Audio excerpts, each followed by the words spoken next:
তারা হয়তো এই হাদিস জানে না, আল্লাহ পাক ওদের কানের মধ্যে আমার এই হাদিসটা যেন পৌঁছে দেন, আমিন। নবী সাল্লাল্লাহু আলাইহি ওয়াসাল্লাম বলেছেন, আমি মেরাজের রাতে যখন গিয়েছি তখন এক শ্রেণীর মানুষকে দেখেছি, ওদেরকে শাস্তি দেয়া হচ্ছে। কি শাস্তি? জাহান্নামীদের রক্ত এবং পুঁজ ওদেরকে খেতে দেয়া হচ্ছে। জিবরাইল আলাইহিস সালামকে জিজ্ঞাসা করা হলো যে এরা কারা?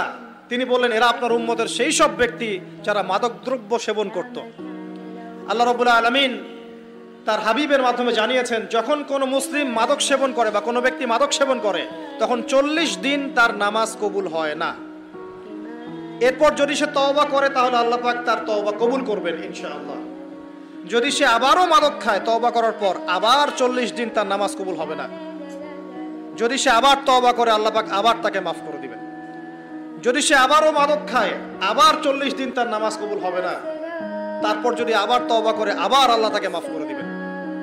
এরপরেও যদি সে আবার মাদক দ্রব্য সেবন করে, নবী সাল্লাল্লাহু আলাইহি ওয়াসাল্লাম বলছেন তাকে আল্লাহ রাব্বুল আলামিন পরকালে মৃত্যুর পরে তিনাতুল খাবাল পান করাবেন। তিনাতুল খাবাল।